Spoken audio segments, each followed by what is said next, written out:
call our Town of Edgewood regular council meeting for May 26th to order. First item we have is the Pledge of Allegiance, and then we'll take roll. I pledge allegiance to the flag of the United States of America and to the republic for which it stands, one nation, under God, indivisible, with liberty and justice for all. I salute the flag of the state of New Mexico and the Zia symbol of perfect friendship among united cultures. Roll call. Do we have Councilor Jaramillo? I am present. Councilor Abraham? Here. Councilor Holly? Present. I am also here, as well as the clerk treasurer, chief of police, road supervisor, IT person, and lawyer, as well as several other folks who are on the agenda for various things. First item. Could you please name them for the record? They are Monet Chavez and Joshua Reyes. Thank you. First item on the agenda is approval of the agenda.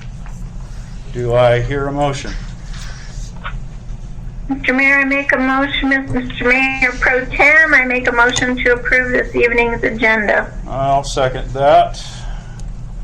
Councilors, how do you vote? Councilor Jaramillo? Aye. Councilor Holly? Aye. Councilor Abraham? Aye. I vote aye as well. Next item on the agenda is the consent agenda. Do I hear a motion? Mr. Mayor Pro Tem, I'd like to make a motion to approve the consent agenda, pulling items B, C, and D. Items B, C, and D. I would also like to pull item A. Is that a friendly amendment on the motion?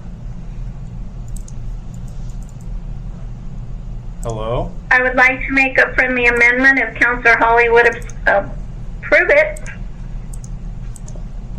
Sure. Councilor, okay, Councilor Holly approves it, and we have a second? I also had a typo change onto the May 12th minutes, which is F, so if we could pull that one as well. Sure. Okay, Councilor Holly accepts that as a friendly amendment. I'll make the second. So we have a motion and a second to approve the consent agenda minus items A, B, C, D, and F. How do you vote? Councilor Abraham? Aye. Councilor Holly? Aye. Councilor Jaramillo? Aye. I vote aye as well. Are we going to go through each of these items now, Councilor Holly? I don't necessarily need to. The three that I wanted pulled were for changes that Councilor Jaramillo requested last meeting that we got last minute, and I had an opportunity to go back and listen to the audio, and what she wanted to change the minutes to wasn't what was on the audio. So I was pulling those to offer edits to those changes. If you would like, I can go back and I guess pull it verbatim, if that is what you would like me to do. My understanding, Councilor Jaramillo, is that on items B, C, and D, the original minutes that we had presented to us at the last meeting were verbatim. If we're discussing these items now, we can go back to item A, but if we're discussing B, C, and D alone, I would suggest that we approve the original meeting minutes unedited and move on to items A and F. Do I hear a motion in that direction? So what we have here is, or are, changes which I have suggested to accurately reflect my comments, as well as I think Councilor Abraham had a change in here as well. So the original minutes were not verbatim, and there were several concepts that needed to get across. So, and corrections, because they were stated incorrectly in some instances to begin with.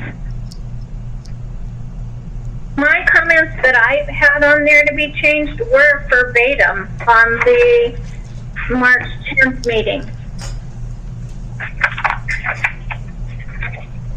where I say that she would once again like to say she feels like council has been provided vague and general and broad terms which she is interpreting as an attempt to mislead not only the public but herself, rather than what you had originally had said she feels left out of this decision. That's correct. I had no issue with that change. Okay, well, that's not the original minutes. So I think we do maybe need to discuss each one of these and approve the changes. I think we should just start with A and move on to each one. What's your I pleasure, agree. council? So we want to bring up council meeting minutes for November 2nd. Okay, I make a motion to remove these permanently from the consent agenda as an invalid meeting, which can never be approved because it was chaired by a person who had been removed from office. And they should not keep coming back to the consent agenda. They can't be approved. Just like Second. I did not bring the, Council, I have a motion. I have a motion and a second Okay. to remove council meeting minutes from November 2nd. I will caution council that both Councilor Jaramillo and Councilor Abraham, as well as Councilor Holly and myself, we're all in attendance at a meeting, and that decisions were made in the public. And that constitutes a meeting, whether you feel it was valid or not. You attended, and you had the opportunity to not attend. So at this point, I would call for a vote on this. Discussion, further discussion, just like you never brought the minutes forward to the meeting that we had to redo for technical difficulties, these minutes are invalid. They can never be approved. There were decisions made there that were invalid decisions. They can never be approved. Yes, we were there attending a meeting that should have never taken place. It was called by a mayor who had been removed from office. Councilor, I will respectfully disagree with you. That meeting was called not by the mayor at the time. That meeting was demanded by the courts and was called by Councilor Jaramillo. So No, in all actuality, I'm sorry, but that meeting happened, was and illegally I mean, we can discuss this all night. You have an opinion. I have an opinion. I know the meeting happened. We have meeting minutes to approve, and you're wanting to discount the meeting entirely. I think that would probably be a bad thing to do. And I know you have your reasons, but we now have a motion and a second before us. And the motion was to remove these meeting minutes from any future consent agenda. Consent agenda. How do you vote, Councilor Jaramillo? Yes. Yes. Yes. Councilor Holly? Yes. I vote aye. Counselor Abraham. Aye. Counselor Holly. Nay. I vote nay as well. The motion dies for lack of a majority. Item B, council meeting minutes from March 10th. Okay, item B, the discrepancy I have is on the last page, page 7, the red line text. The very last sentence there that begins, so the public could participate in the spirit of collaborations from the judge's order. I'd like that to be stricken as that was not on the audio recording. I listened to it multiple times and it was not stated. In my notes, that was in a different order, but I did request that we have the workshop so that the public could participate. And I also stated that the spirit of the judge's order was for us to be collaborative. And I am absolutely certain that those concepts were in there. Now, it's not verbatim, and it is in a different order. So then perhaps that's why I couldn't find it, because in your request to make that change, it was on the last page, on page 7. And that's where I went in the order of the meeting to find it, and I did not hear it there. Mm-hmm. And then the other edit I'd like to see made on that page is for the motion to adjourn. It was actually made by Counselor Abrams, not Abraham.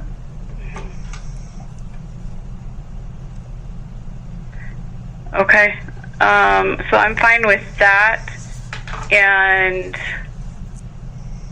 just for the sake of getting this passed, I'm okay with striking the last sentence, but I do want you to recall that those arguments were made. And so even if they weren't in the last sentence of what I said, they were made. I absolutely said that the public should be able to participate in a workshop for commission manager, and that the judge's order, the spirit of that order was for us to collaborate on the appointment of a counselor. So, not sure why you have an issue with that. I mean, if you want, I can go back and find out where exactly verbatim it was stated.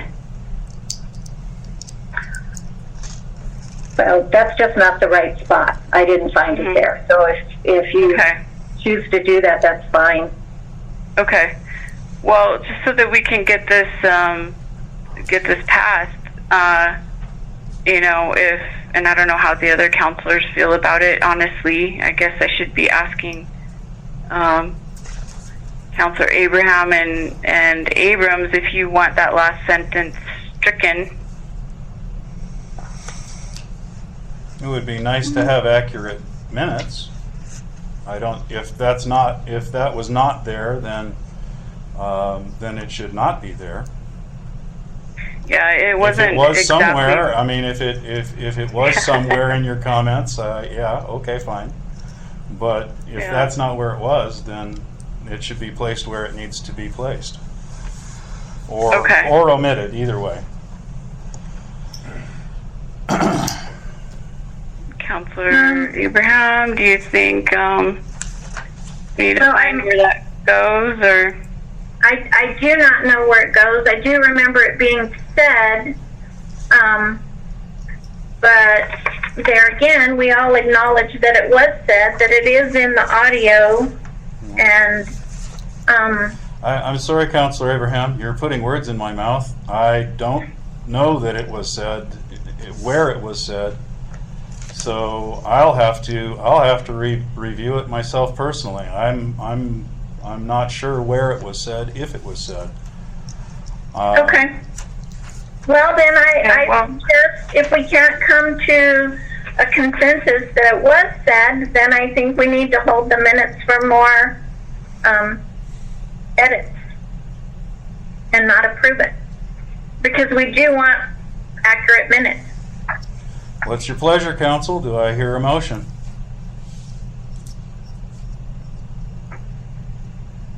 I make a motion to send the March 10th meeting minutes back for edits to be brought back at the next meeting. Can I make a friendly amendment to that? Could we ask Counselor Jaramillo to do that, since she probably knows where in her discussion she said that? Sure. Okay. Thanks. And then we can update. I'm sorry. You got a motion. Okay. I think we're probably in. Oh, I will second and then discussion. Go ahead, Counselor Jaramillo. Go ahead, Counselor Holly. You were going to make another. I was going to say, and also, that correction for that last motion to adjourn by Abrams should be updated. Any further discussion? Okay. We have a motion, basically, although it wasn't stated this way, to table the March 10th, 2021 meeting minutes for further editing by Counselor Jaramillo, with one obvious change to the motion to adjourn. We have a motion and a second. How do you vote, Counselor Jaramillo? Aye. Counselor Holly? Aye. Counselor Abraham? Aye. I'll go along with it. Aye as well. So March 10th, we go back to the drawing board for a little more work. Item C, council meeting minutes from March 24th. Okay, again, these were changes requested by Counselor Jaramillo, and the first one is on page 2, where Counselor Jaramillo was requesting a change to Counselor Abraham's comment. When I went back and listened to the audio, what was originally presented to us in the original minutes was accurate. What was requested to be changed was not what was said. And that was at, the time was, 7 minutes, 12 seconds, I think. I wrote it down. And the other item was on page 6 at the top, where Counselor Jaramillo wanted to add that she asked why this was not added for action as she requested. Again, I did not hear on the audio at that point, and that was in at 2 hours and 37 minutes. So my request would just be to have that stricken and the first one that I mentioned as is in the original minutes. And Counselor, all of the Okay. other edits in this are okay with you? Yeah, they're fine. Yes. Just a note on the page 2, where, so Counselor Abraham, is that your recollection with you saying that you had a conflict instead of Miss Nixon had a conflict? That's the way it was stated, probably. Okay, and then I probably did state that, but the problem is I have a conflict with Miss Nixon being the town attorney. She has been opposite me in a court hearing. I do not think she should be here representing me under these circumstances. So yeah, I feel like I have a conflict with her and she has a conflict with me. Okay, I thought that it was just turned around. So the first part there we should leave as original, and then adverse, A-D. Correct. E-R-S-E. And I looked on my notes, and that just was a little. I added a D, but it made it look like I was taking off the A. So just change those 2 words to adverse, and then I'm fine with striking that one that probably the comment was not in that exact place. On page 6. So is it Courtney or Rachel that's making the changes? Well, the current changes, it would be Courtney, because Rachel's now working in the library. Okay, I wasn't sure who was still doing what. I know that some people are multitasking and the library is closed, so, all right. I am okay with those two changes. Okay. So I'll go ahead and make a motion to approve the meeting minutes of March 24th. Editing on page 2, the correction back to what the original statement said, and then next line, making sure it reads adverse, A-D-V-E-R-S-E, and then the next little statement also has adverse to be spelled correctly. And then finally, page 6 at the top, strike the statement in red that reads, she asked why this was not added for action as she requested. I'll second. We have a motion and a second. Council, how do you vote? Councilor Abraham? Aye. Councilor Holly? Aye. Councilor Jaramillo? Aye. I vote aye as well. We have approved and edited the meeting minutes of March 12th, 2021. Item D. It was March 24th. Or 24th, sorry. I'm halfway reading two things at the same time here. Item C, council meeting minutes for March 24th. That was the one we just did. Item D. Correct. Council meeting minutes for April 14th. Okay. I went through the audio on this one as well, and in the order of the meeting minutes, on page 3, the middle red line, I could not find after that motion where that comment was made. The addition was, and is not a violation of the OMA to represent the public during meetings. And that was at 1 hour and 38 minutes. So that was the only request for change on that one. Okay. And I remember going back and listening to the audio, so again, it might not be verbatim and not in that exact spot, I guess. I mean, I went back and listened to them because it was a little confusing, you know, as far as the not a violation and all of that, the way that the wording was. But for this one, I'll make a motion to table these and get it in the right spot. Second. Got a motion and a second to table and edit the regular council meeting minutes for April 14th, 2021. Council, how do you vote? Councilor Abraham? Aye. Councilor Holly? Aye. Councilor Jaramillo? Aye. We have tabled the meeting minutes for April 14th for further work. I'll vote aye as well. Item F, council meeting minutes for May 12th, 2021.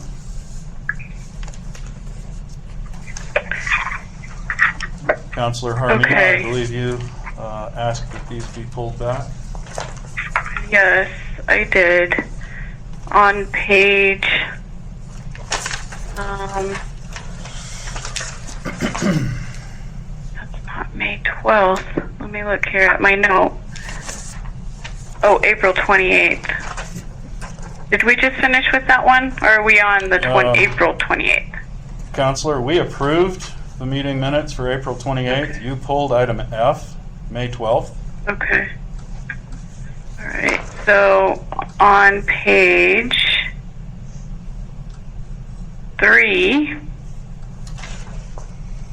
just a typo on the top paragraph there, that the senior set and garden was done on Saturday, and that maybe it said the weather was perfect, or it was perfect weather, something like that. But the way it is written doesn't make sense. That was perfect. So I think it just I remember saying that the weather was great that day. We can add the word weather in front of the word perfect if you'd like. Well, no, and that the weather was perfect, right? Because otherwise that is was doesn't make sense.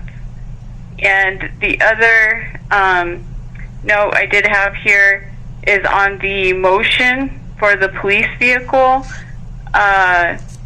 My recollection was we specifically wanted it marked, and so I included that in the motion. And actually, I'm going to have to ask the chief, because the counselor or a community member said that they saw police taking markings off of a police vehicle. So I was curious about that, if chief is there. Currently, Counselor, we're discussing meeting minutes from May 12th. You might take that up at a later time, or perhaps Sure. call the chief. Yes, but just to add into that motion that it was with the markings. And where exactly was that? On page 2, did you say? Yes. Yes, it's on the motion, item E.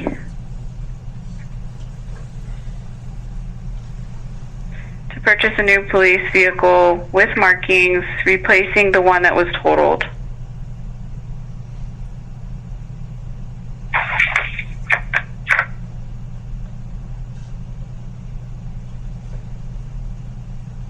Okay.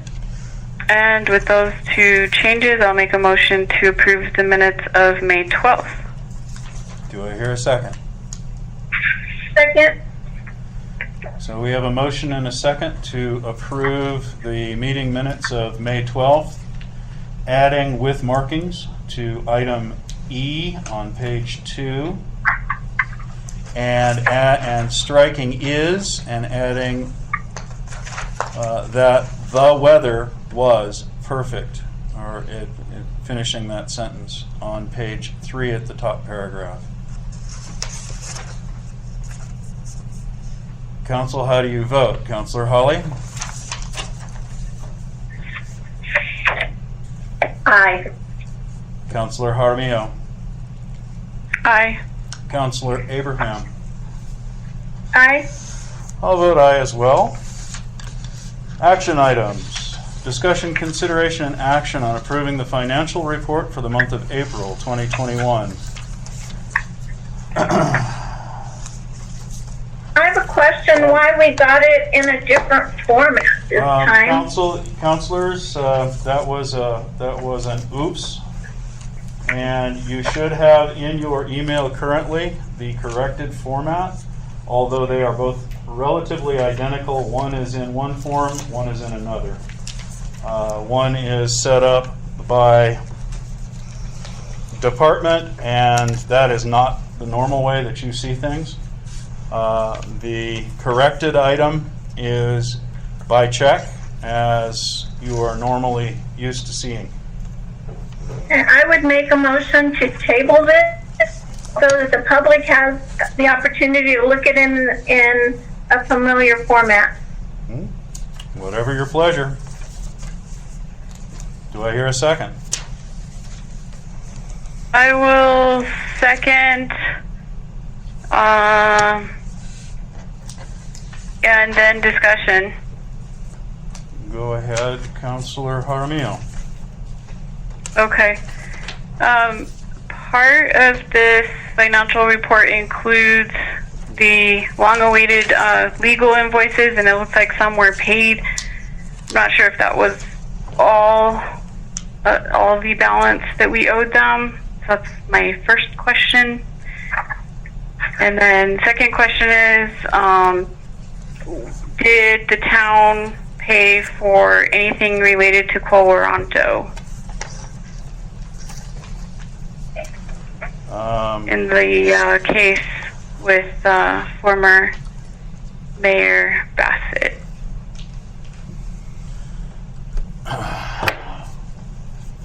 I think at this particular point in time, since we're actually voting on tabling this, maybe we should continue the discussion when we take it up.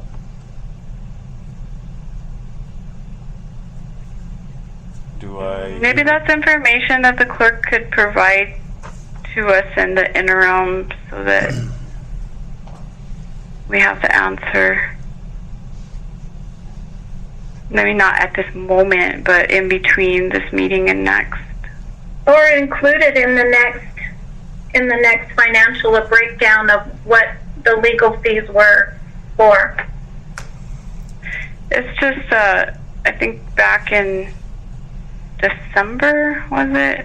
I provided the AG's opinion to where the public funds cannot be used to pay for legal expenses on Quo Warranto actions, and certainly the amounts paid to the law firm for the town's piece of the lawsuit is okay, where I think it's McGill and Powers were saying, town, you need to follow your own ordinances and enforce the nepotism ordinance. I believe that can be paid for with town funds, but not anything on the Quo Warranto, which is everything else for the former mayor. So just important that we follow the law on that. We have a motion and a second to table the financial report for the month of April 2021. There's no further discussion. I'll call for a vote. Councilor Abraham? Aye. Councilor Holly? Nay. Councilor Jaramillo? Aye. I'll vote nay. Action fails for lack of a majority on the bills. They will come back. That's what we were trying to get to do. Yeah, well, guess what? Did it the hard way. Discussion, consideration, and action on the recommendation to hire Monet Chavez. I hope I pronounced your name correctly. Is it Monet? Monet. Monet. Thank you. Aha. Ah, like the artist. Yes. Aha. Okay. Council, you have before you the application for employment. And I will entertain a motion. I'll make a motion to approve the hire of Monet Chavez as the secretary receptionist for the town of Edgewood. I will second. We have a motion and a second. Do we have any questions for Ms. Chavez? I would like Ms. Chavez to tell us a little bit about herself, and I was interested too in the coursework you did at CNM, what that entailed. My name is Monet Chavez. I've lived here my whole life, so I'm Speak very... up, please. Can you take your... You need to yell at it. My name is Monet Chavez, and I've lived here most of my life, so I'm very familiar with the community. I work for UNM Hospital currently, and I've worked there for 13 years. I've worked in all different departments, mostly customer service, so I'm very familiar with talking to people and that environment. And I'm sorry, what was your second question? You took some coursework at CNM. What was that? It was just some basic courses that I took. So it was math, reading, essay writing, I believe. All right, thank you. You're welcome. Any further questions for Ms. Chavez? Not for Ms. Chavez personally. My question is, when are we going to open town hall? I mean, Counselor, I think that's not what we're talking about right now. I think that. Well, it is if we're hiring people to a position that is not being manned. Well, the answer to your question is as soon as the rest of the state opens up, which might be very soon or might not. I prefer to follow the state's lead at this point. State offices are not open currently. The Our movie county is theaters open. are. Some things are open, but not everything. Anyway, Are, we have a are we at motion and a... Turquoise still? We're at Turquoise still, right? In Santa Fe County and open and For the moment, businesses are open, right? we're just barely turquoise, but yeah. And the Edgewood businesses are open for business, yes? Yes. Edgewood businesses are open, and they have been open even during the height of the pandemic, or at least some of them had been, not all of them, of course. We have a motion and a second to approve the hire of Monet Chavez. How do you vote, Councilor Abraham? I did have a comment in relation to Ms. Chavez. I wanted to say to you, just like a previous candidate that we hired last meeting, that I greatly respect your loyalty to your former employer. I think that it is a great characteristic to have, and I hope that you stay with the town long term. And then normally Councilor Abraham asks this question, but she usually says, why do you want to work for the town of Edgewood? Thank you for your comment. I've lived here, like I said, almost all my life, and so I figured a great way to give back to my community was to work for them. Great answer. Yeah, it is. It's good to stay local is easier. And then I think I have neglected to ask this question of council the last couple hires, but we did talk about just affirming that there are no conflicts of interest or nepotism issues with the new hires, and so I'm just asking that. Is anyone aware of any conflicts of interest or nepotism problems with this hire? No, None that I know of. not for me. Not for me. Okay, just double checking on that. Thank you. Okay, one more time. Councilor Abraham, how do you vote?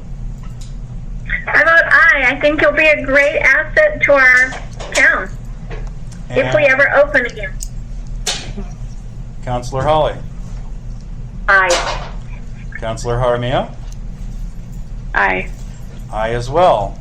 Welcome aboard. Thank you. Welcome. Thank you. And I think I used to help you out with your email once upon a long time ago. Next on our agenda, consideration, discussion, action on the hire of Joshua Reyes as a heavy equipment operator for the town of Edgewood. Mr. Reyes is here with us. How you doing? Do I hear a motion, council? I have a quick question. Is this an additional hire, or did the one we hired not work out? This is the other person that we Okay. put in budget. Okay, thank you. Council? I'll go ahead and make a motion to approve the hire of Joshua Reyes as a heavy equipment operator for the town of Edgewood. Second. We have a motion and second. Council, do we have any questions or discussion with Mr. Reyes? Well, I do like to ask the question, what made you decide to come apply to the town of Edgewood? Well, my kids, I like your guys' benefit package, for one, and I do live in your community, and I worked for the highway department for NMDOT for about 6 years, so I'm very familiar on roads and how to keep it safe for the public. Okay, thank you. You're welcome. And I just wanted to comment that you look like you've got a lot of great experience in the area, so I'm glad you're coming with all that to help us out. Thank you.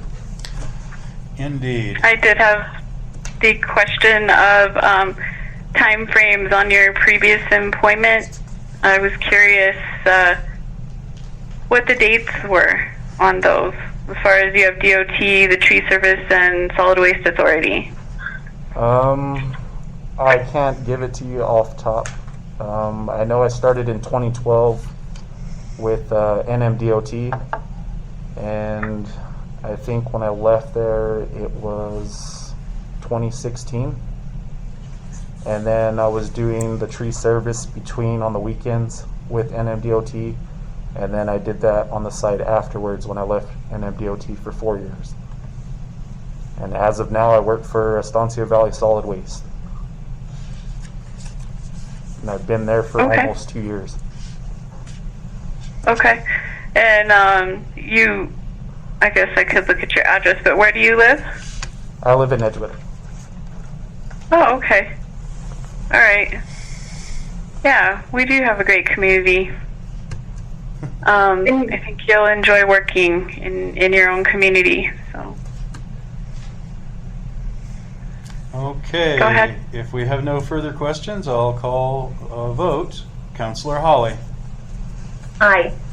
Counselor Abraham. Aye. Counselor Jaramillo. Aye. I vote aye as well. Welcome aboard, Mr. Reyes. Thank you. Thank Thank you. guys.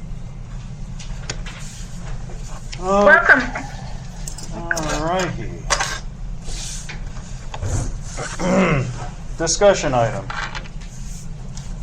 First item of discussion, I believe this one would be Counselor Abraham. Discussion on issuing an RFP for legal services for the town of Edgewood. How do you want to proceed? I would like for us to actually issue an RFP for legal services. I think that the legal firm that we have attending our meetings right now are conflicted between the 4 council members. They've represented 2 against the other 2. I don't think that we're getting fair representation. And the other thing is we have never approved the contract extension. And the actual contract from Robles, Rayal, and Anaya states that any amendments, which would be an extension, needs to be approved for council if it's in the amount of over $20,000.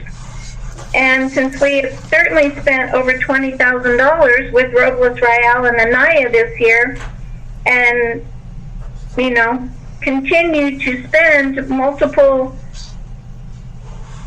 tons of money, I think we need to be looking at someone less conflicted. So I would like to request that we actually put out an RFP for new legal service provider. Any other comments or discussion? I did want to ask when the last time was that this went out to bid from our clerk. Mayor Council, I do believe that was in 2019.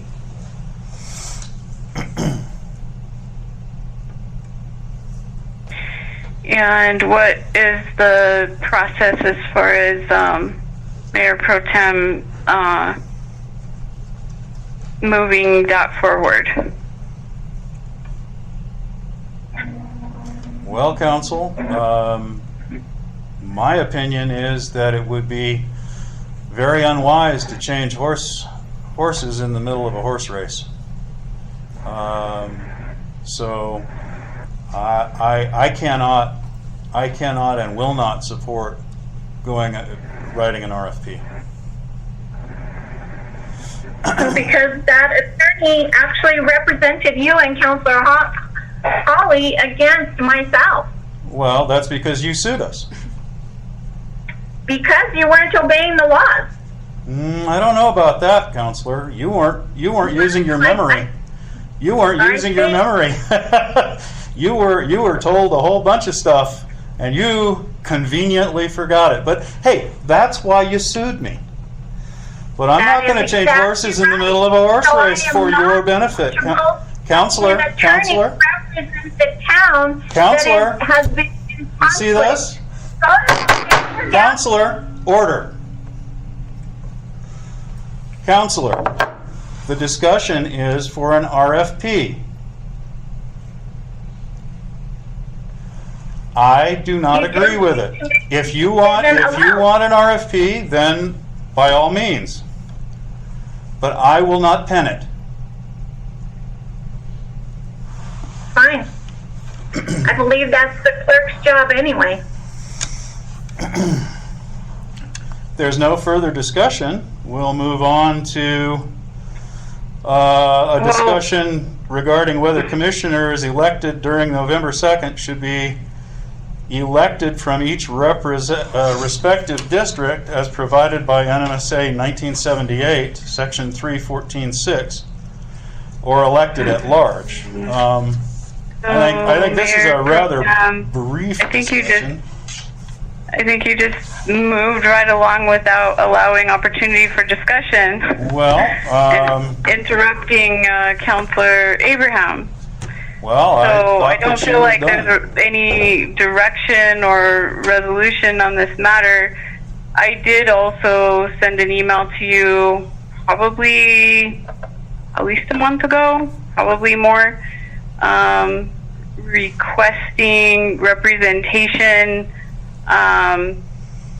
from an attorney that is not conflicted through the town. So when I saw this, that was my thought, was that since you and Councilor Hawley had representation that was adverse to Councilor Abraham and I, that we really need to procure legal services for us, for myself and Councilor Abraham, since the other firm is conflicted. Counselor, since you and Councilor Abraham hired an attorney, you have representation in that matter. The law firm that represents the town of Edgewood represents the town of Edgewood. You sued the town of Edgewood. No, we sued you and Councilor Hawley. Well, the town of Edgewood is defended by a law firm. Which is conflicted. The town... It's only conflicted because of you, Councilor Abraham. Councilor Abraham. Represent part of the governing body against the other party. I would like to hear what she has to say. Councilors, this is all in official capacities. And we are also in our official capacity. We deserve representation that is not only representing half of the governing body. You are officially represented by the law firm that this town has hired. I do not want this law firm. Well, then do something. Then take the action. If you were in my position, you would be looking for a new law firm. If they were defending my thoughts, my opinions, and not yours and Councilor Hawley, then you guys would be looking for new legal services. And we deserve the same. The town of Edgewood deserves to have a law firm that represents the town, not part of the governing body, against the other part. Counselor, are you done? And we need somebody new. Well, it's your job to do something about it, because like I said, I'm not going to take action. I asked you to go out for RFP and you refused. I did indeed. I'm not going to write the RFP. As a member of the governing body, not the dictator of Edgewood, you do not have the right to deny my request. Counselor, respectfully, I don't have to do anything you ask me to. And I can have my own opinion. You can have your own opinion, but it can't be the only opinion. I didn't say it was. There are 4 people here all discussing it. You refused to pen that RFP. I am not going to do it. this is not about you personally doing this. This is the town administration that normally creates the RFPs. And I had just requested someone to represent Counselor Abraham and I. So that's, to me, that's when I saw this, I thought that's what that was. I thought you were responding to my email from a couple months ago. But it's just RFP for legal services for the town of Edgewood. Counselor Abraham is right. The actions are not the town of Edgewood. The actions where you were represented were in your personal and official capacities both. And there's a conflict there. So there is, of course, case law that clearly states there's a responsibility on all parts to ensure that the various sides are represented by legal counsel. If you need me to get that for you, I can. Again, I believe maybe an AG's opinion, but certainly case law. And, if we're not represented fairly, that causes a big issue in the future. So, Mr. Mayor Pro Tem, Yes, Councilor Hawley. my comment is that this just does not make sense to me. Councilor Jaramillo and Abraham filed suit against you and I. They've got their own attorney, and we're being represented by Robles Rael and Anaya because they're the town of Edgewood attorney, and this is all in our official capacity. It's nothing that we did in our personal life that we're being sued about. And the other thing is, I've heard for the last 2 years about legal fees, legal expenses. We're spending too much on legal. What do you think is going to happen when we hire a new legal firm? We're going to have to start from ground zero. And I don't think that would serve any of us well, adding more legal fees on top of what we've already expended. well, those could be stopped in a sense on the hundreds and hundreds of thousands of dollars on EPCOR if we could have ever gotten it on the agenda. So, Counselor Abraham and I asked and asked and asked and asked, as did the public. And Bassett, Abrams, and Hawley refused. So if you wanted to save money on legal fees, you could have. This is about representation in my mind. It should be about representation that's not conflicted. It should be about being able to ask the town attorney for advice that you don't feel is one-sided. This town deserves to have competent, unconflicted legal advice. You know, many of the things that we're in the mess of right now has to do with advice that we received from this attorney's firm. You know, telling the ex-mayor, oh, you don't have to leave, the judge was wrong. Well, obviously, his new attorney did not advise him that way.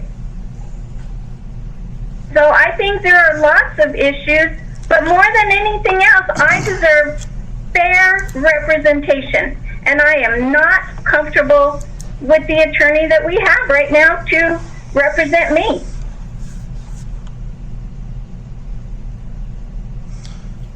And I deserve that as much as you do.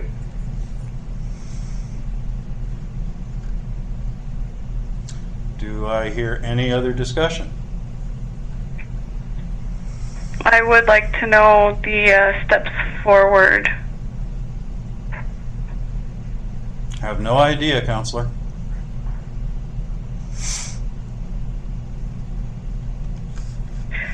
So what do we need? Well, we need a council in agreement, but that's not going to happen, I don't think. Good discussion, folks. Shall we move on?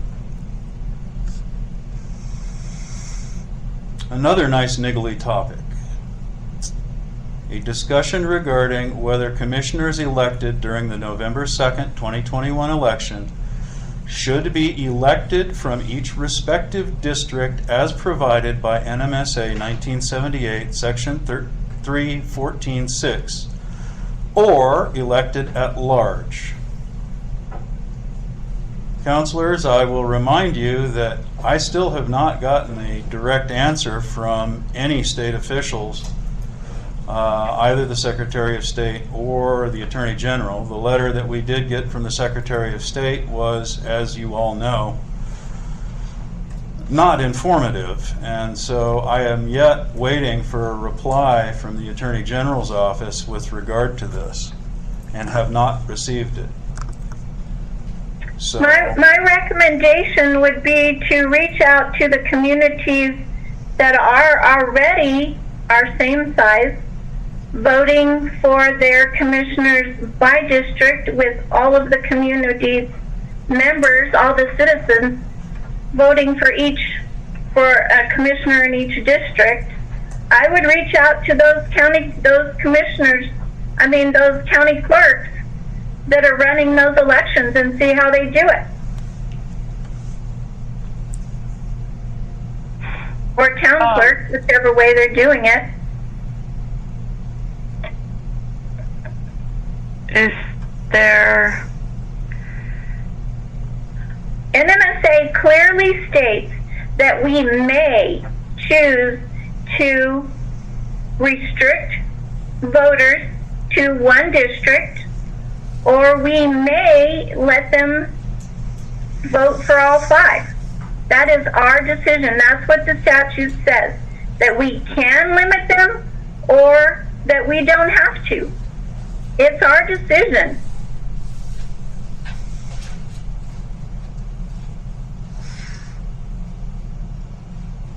I've heard from enough community members. I believe you have a letter, Mr. Torres, don't you, that was sent to the Secretary of State on behalf of several citizens.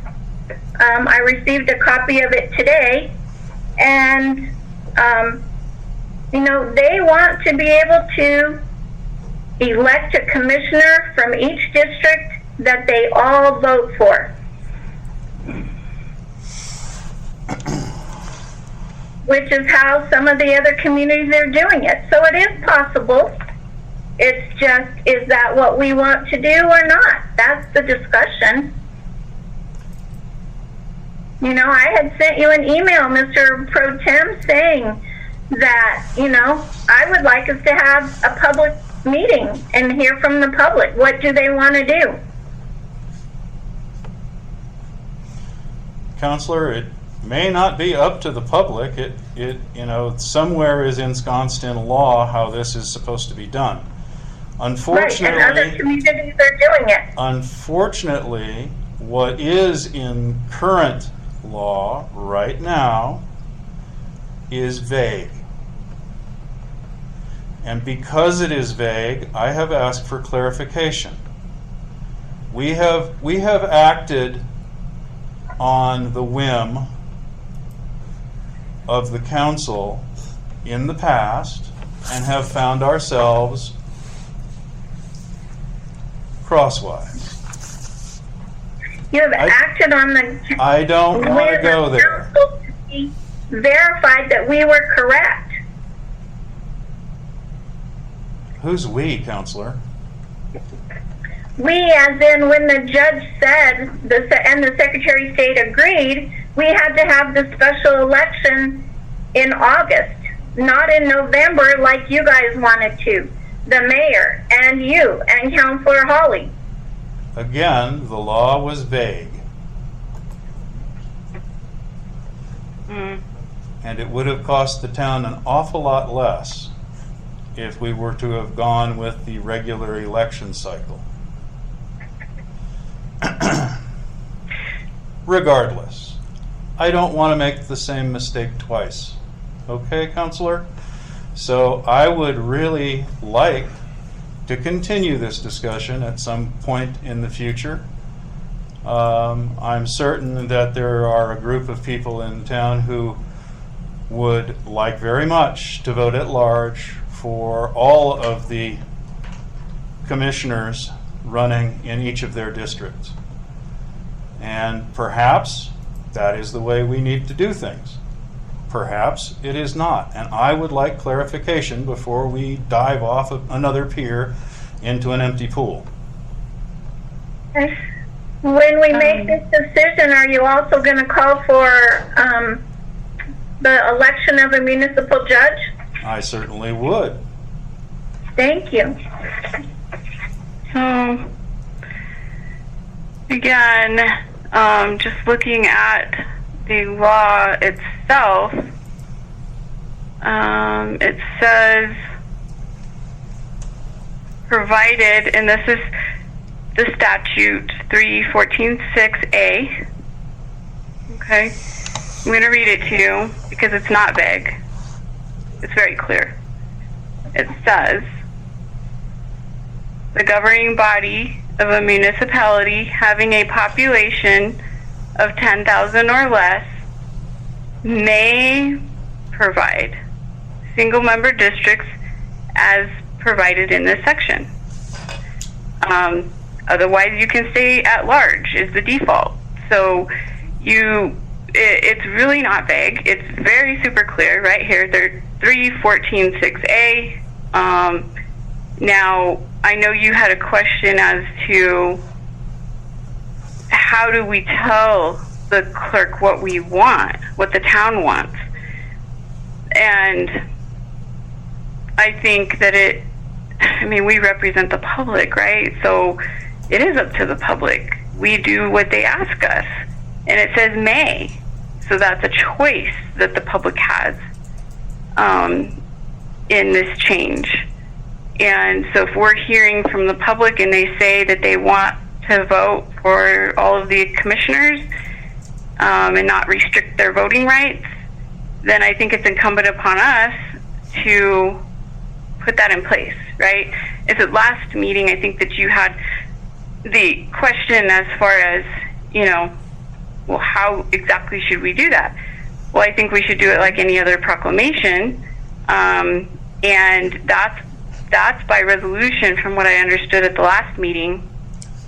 However, to be on the conservative side, my comment is what we could easily do this with public hearings so that the public is fully involved and we make sure to give plenty of opportunity for feedback and everybody's comfortable with what the community wants and hearing from everyone that wants to be heard. And then from there, pass it and you hand that to the county clerk. It's really simple. It's a local control issue. The law says may. The other law said shall. So shall is not optional, but this one says may.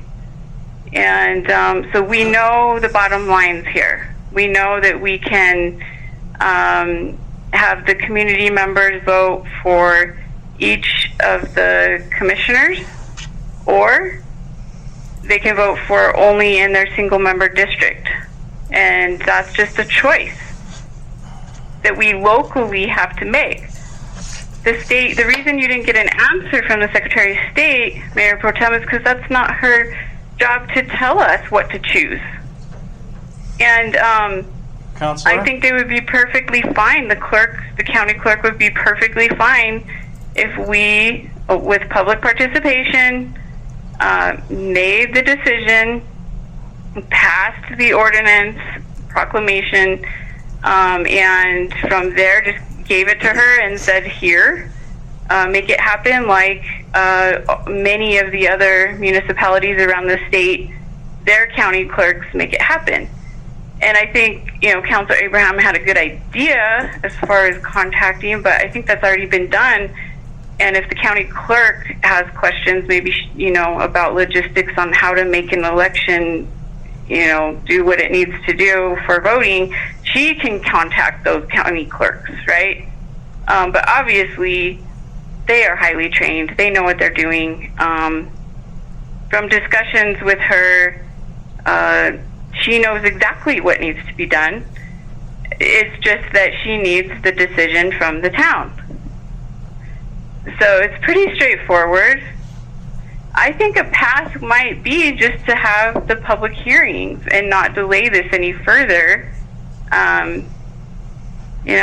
May not ever get an answer that you're looking for, but we certainly have the power, statutorily, we have the power just to decide.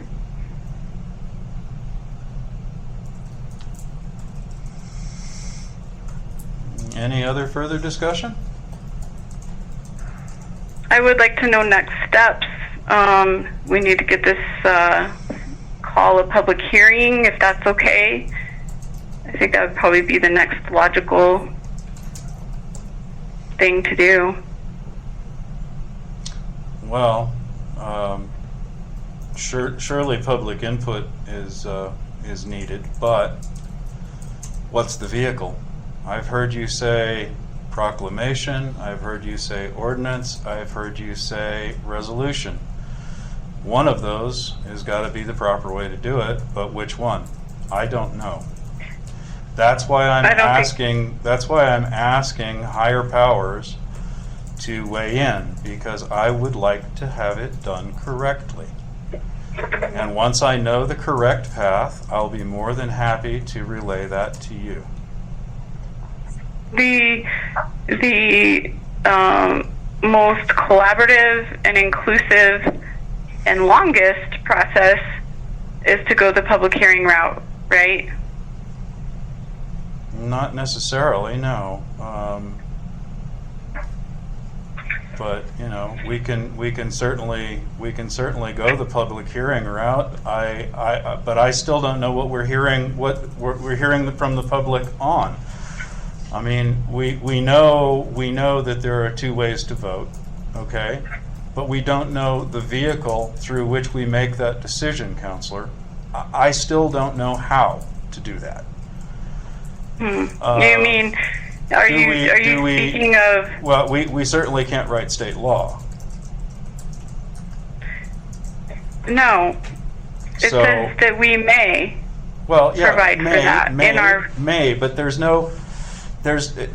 law is vague in that it does not state a vehicle through which you may make that decision.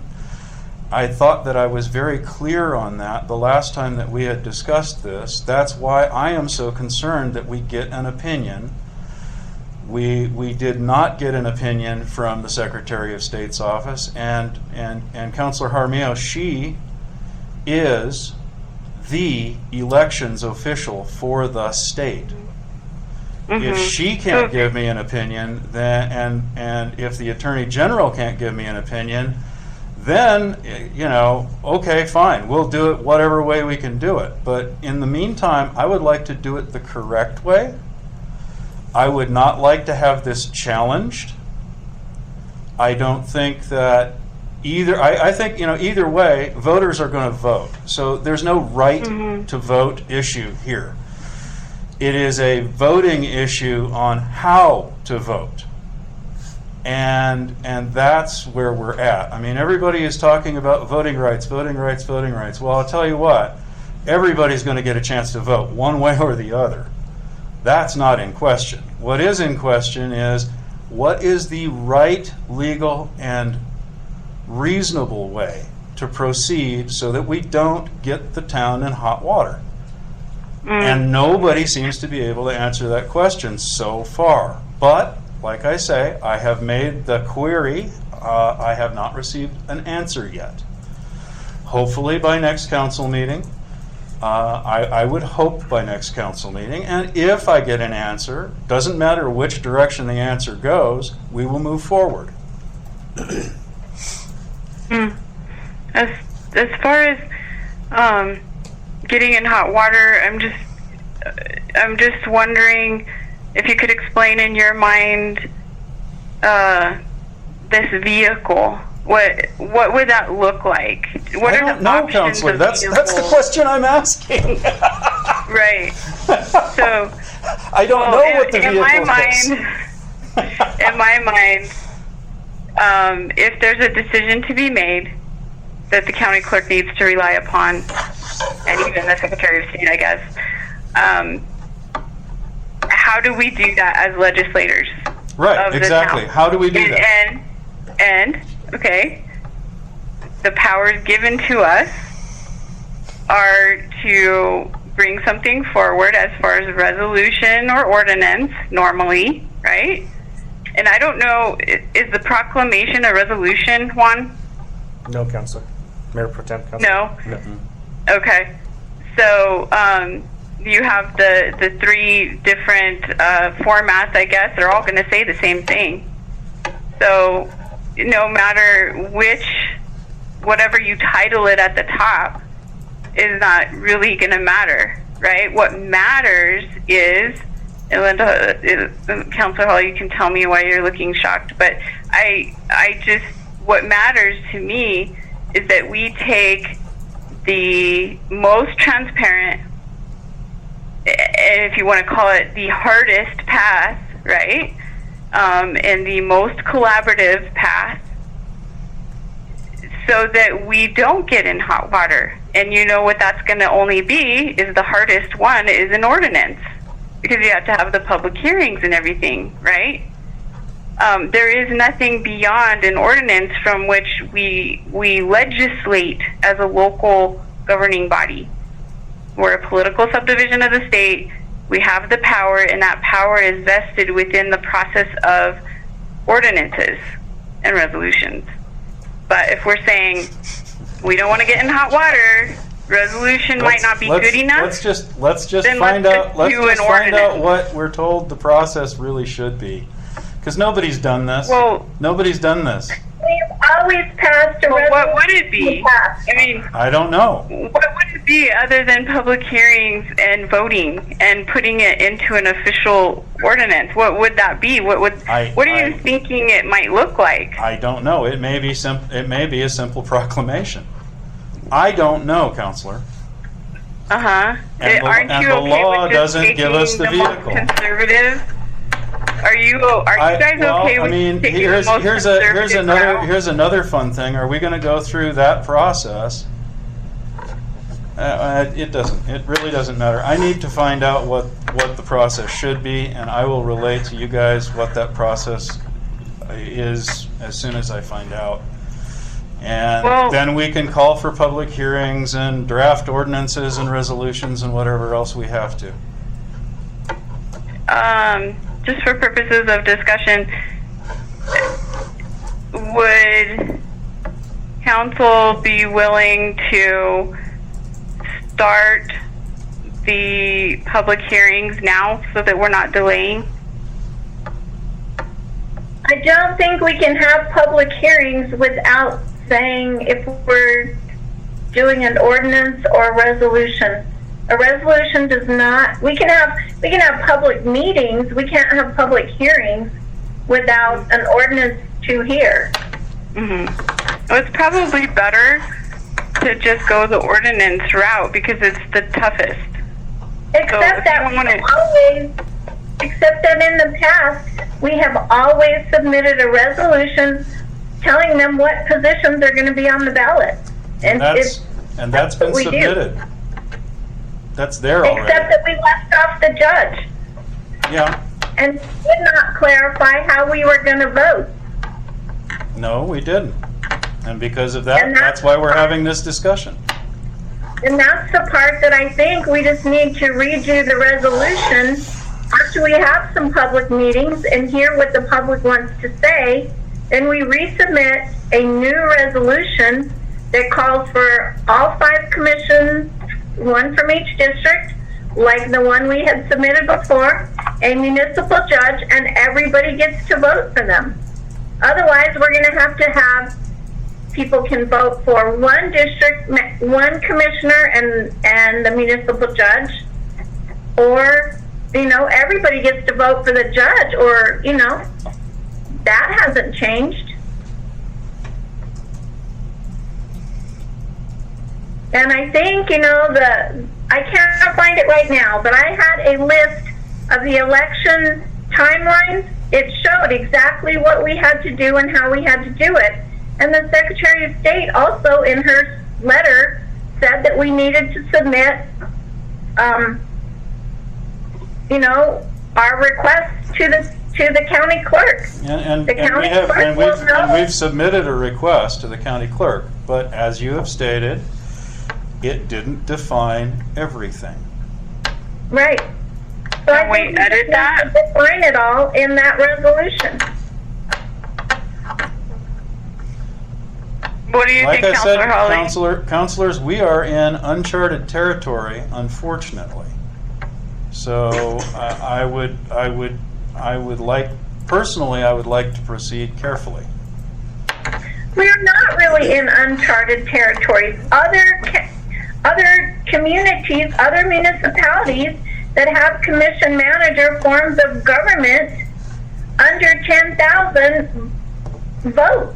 Counselor, you're missing one very, very, very pertinent and important fact. What is That that? is that no other communities have changed their form of government that I know of in the past 40 years. I don't believe What there does that are have- any. And in 1978, when everything was codified for the state statutes, they were already in existence and already there. So whatever their form was is what was there then. The laws have changed. Things have been amended. Things have been removed.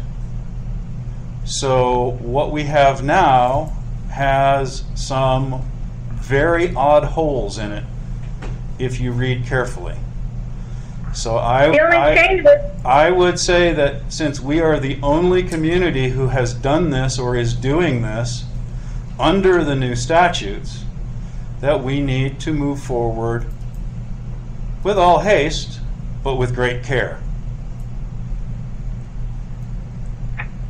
well, we can't do anything else if you won't put anything on the agenda, so I guess that's what we'll do. Mr. Mayor Pro Tem, I am in agreement with your statement. We opted into the Local Election Act, and so we're playing under a little bit different rules. And I don't think we can, let's pick one, the ordinance, the resolution, or the proclamation, and we can do a do-over if that's not the right one. I would like to proceed the right way and await that opinion from the Attorney General. And what if we don't get one? We'll get one. What if it's as vague as the Secretary of State is, because they cannot tell municipalities what to do? We have to make a decision. Yes, we have to vote on what we are going to, how we're going to conduct the election. However, as has been stated a number of times, we need to know what vehicle to submit for that election with our decision on it. Did the Secretary of State say what it is that she accepts? Counselor, you've got a copy of that letter. I think if you read it, you'll find that it is just about completely devoid of any information directly regarding how we should proceed. Well, as far as running the election itself Well, and the way people are allowed to vote, that's that really is, there are other municipalities who do it a variety of ways, and so their county clerks would be receiving one of the three, right? I mean, so that's not too hard to find out. This is really, the vehicle question is very simple. You just go and see what the other communities are doing for their elections, and you provide that to the county clerk. And it's just simply a local decision on what the community wants to do. As far as the statutes, 314.6A was not removed. So It's clear. It says we may. It's not confusing. And so you read the statutes together, and you have to have an election. People have to vote. The question is, how are the people going to be allowed to vote? Restricting them on their voting or not, I guess is the question. We've received 98 letters. I checked my email, and I think there was going to be something read into the record on this for the clerk to read into the record for this discussion. I guess we have received 98 letters in favor of voting at large at the default position. So, Juan, do you have that in front of you, or should I pull it up? Mayor Pro Tem, Councilor Adamio, I do have a letter to read once we get to the public comment section, because this part is just your discussion, not public comment or public discussion. Okay. Okay. Councilor Abraham has left us. I'm just bent over. I haven't left. I see. I'm looking through a pile of papers.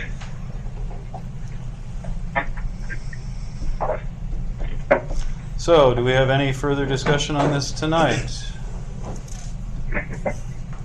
I would like to move forward with a pass so that we're not delaying.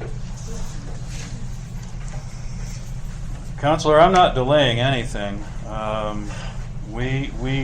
am asking for direction, and as soon as I receive that direction, I will know the path forward. And as I said before, you, Councilor Abraham, and Councilor Holly will be the first to know as soon as I find out the direction. And we can take no action tonight anyway. It's discussion only, so.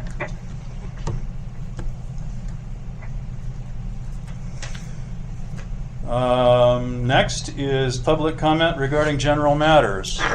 Mayor Pro Tem? What, did I miss something? Oh, no, sir. I actually have a letter I'd like to read. Oh, okay.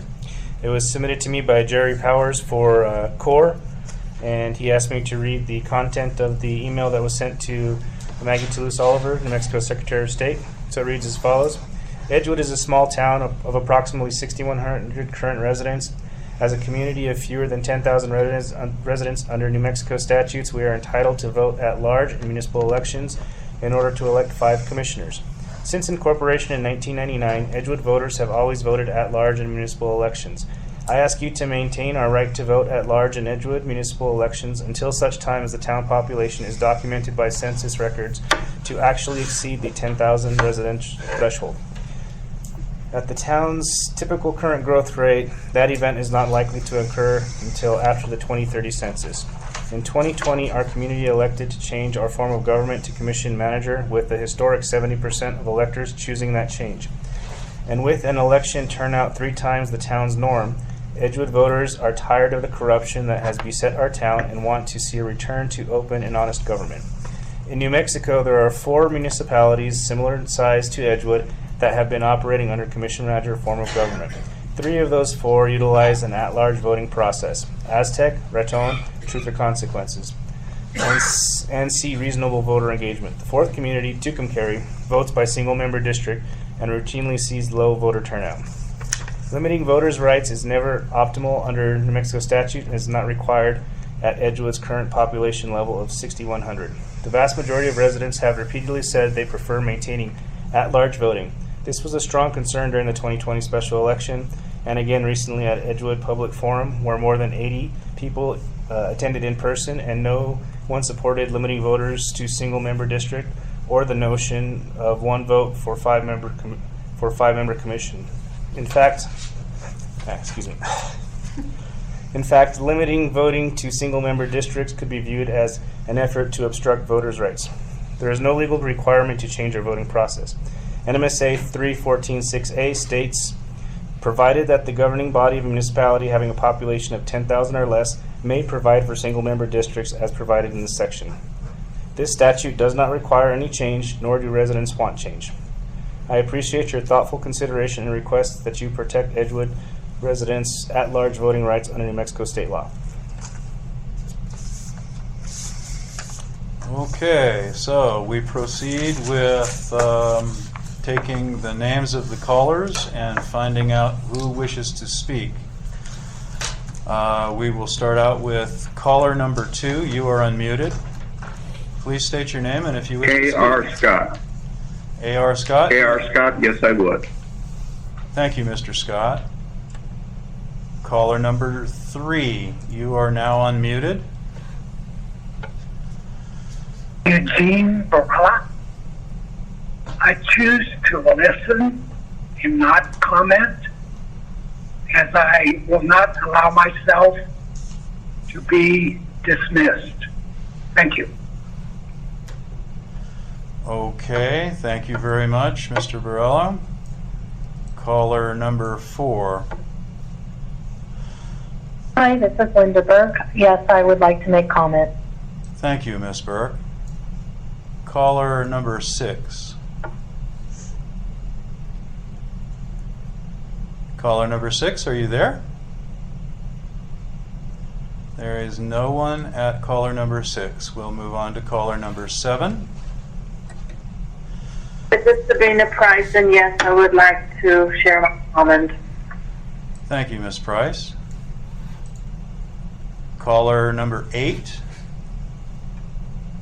This is Phil Anaya, and yes, I would like to speak. Thank you, Mr. Anaya. That is all the callers we have this evening. Caller number 2, Mr. Scott. Thank you, Mr. Mayor Pro Tem.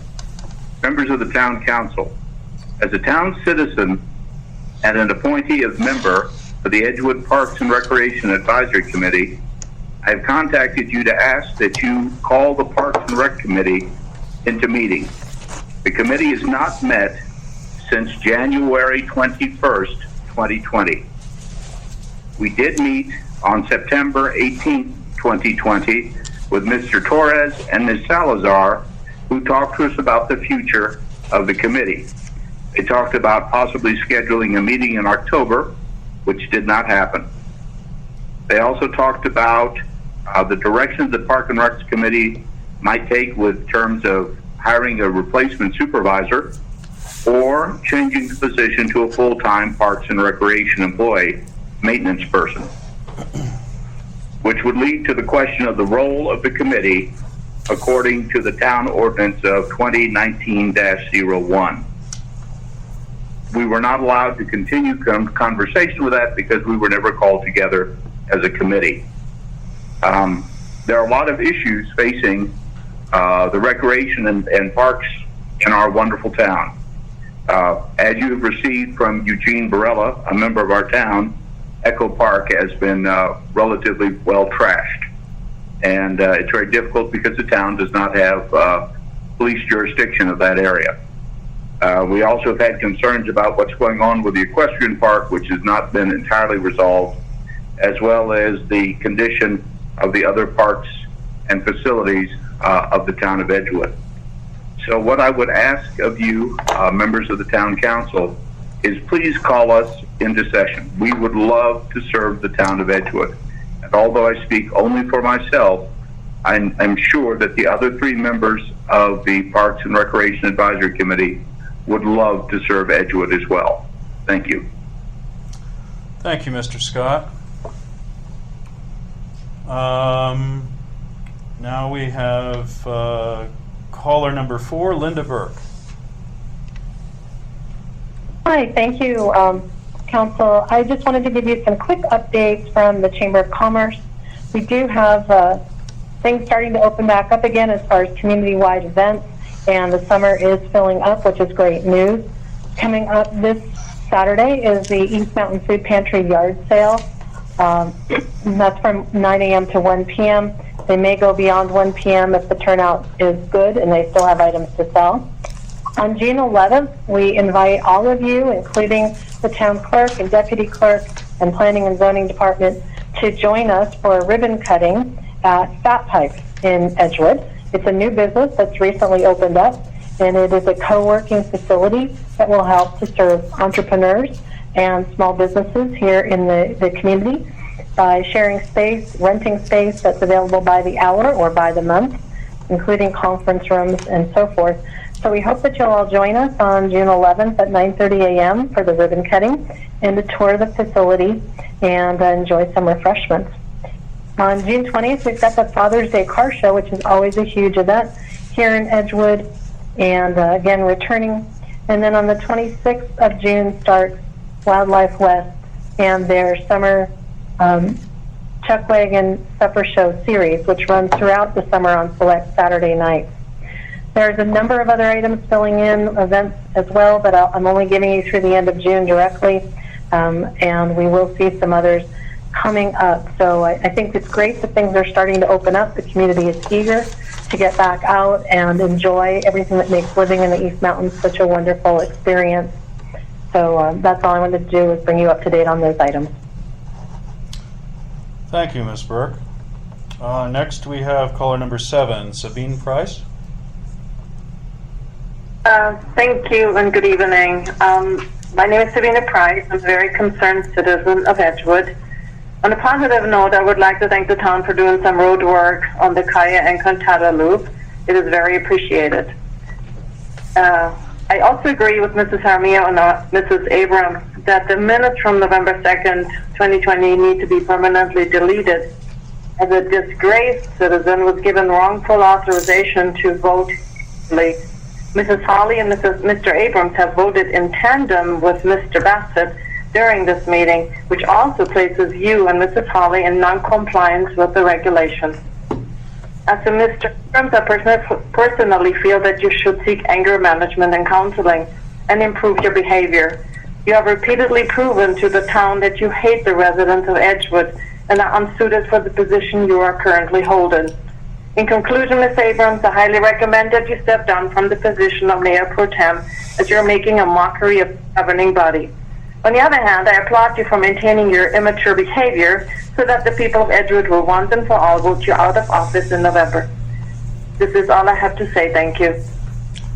Thank you, Ms. Price. Next, we have caller number 8, Mr. Anaya.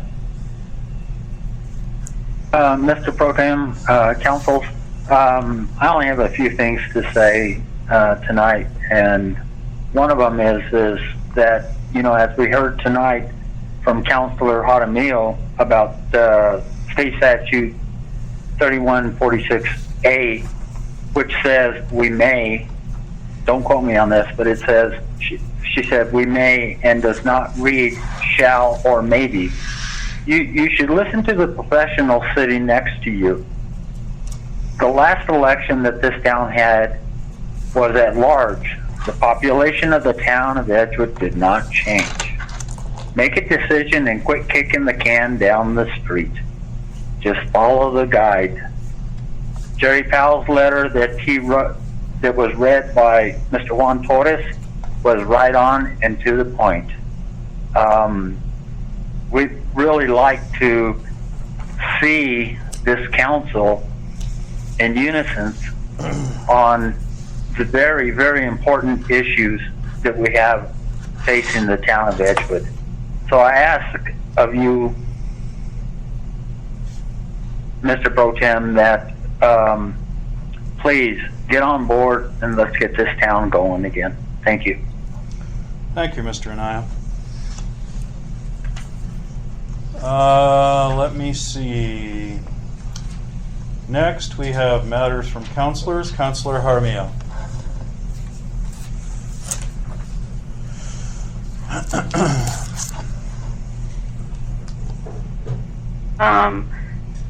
Did caller 9 want to speak? I think we missed one. If we can unmute caller 9. Yes, this is Sterling Donner. I just have a quick question.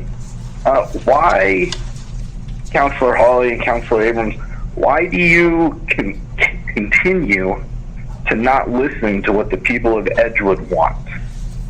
You know, we tell you we want at-large. We keep telling you these things, and you basically just kick us in the face. Listen to your constituents. We want an open election. Let us vote at large. Stop being scared. Let us vote. That's all we want.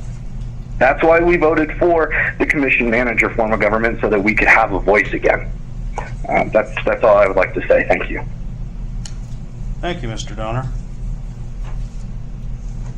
Councilor Jaramillo? Okay, thank you. Thank you to the public and all of your comments. I appreciate hearing from you all. Good to hear about the events, too, as far as the Chamber of Commerce and things coming up and opening up in the summer. Speaking of the summer, we do have funding, thankfully. $50,000 was allocated for youth and community programs again this year. And so I wanted to request that actually that get on the next agenda for voting on, whatever possibilities we may want to do. And the reason for this is I know that that Carla and Andrea and the staff have good ideas. I know Councilor Hawley have brought up a lot of great ideas. Even Councilor Abraham and we all have contributed to ideas for our youth. I think it's just something that we need to bring back to the table and make some decisions on, so the money could be spent in the direction that we want it to go. I also want it on the agenda for another consideration, and I've brought this up before, but there's a company, the Rio Grande Educational Collaborative, and that company has provided youth programs in Edgewood and through the school districts around the state in the past, and they had programs at Edgewood Elementary, of course, and even very successful summer programs. They, in recent years, have become one of my clients, and so it is something that I just want to be completely open and transparent with, that if the town was going to have a summer program with them, I would want council to make that decision, quite honestly, and so that I'm not involved in that decision. Or if council wants to go another direction, another company, another program, I'm completely fine with that. What is important to me is that we have a successful program for the kiddos, right? And they have done this in the past, long before they were my client, but we do their audit now. So they're required to have a federal audit for their federal funds, and we do provide that audit. So it's something that I don't feel comfortable with, that the town just bring them in under the administration's decision or something like that. I would rather it be brought to council. And so there's that. And then I did get some information from Carla on Echo Ridge, and I think that there's a plan to move forward, and hopefully we can get regular updates on that part. Let's see here. The Water Commission money, I think we're going to see that on a future agenda. I thought it was going to be this meeting, but we probably need to bring that back. Councilor Hawley, hopefully you'll address the funding that we lost regarding First Choice through the county.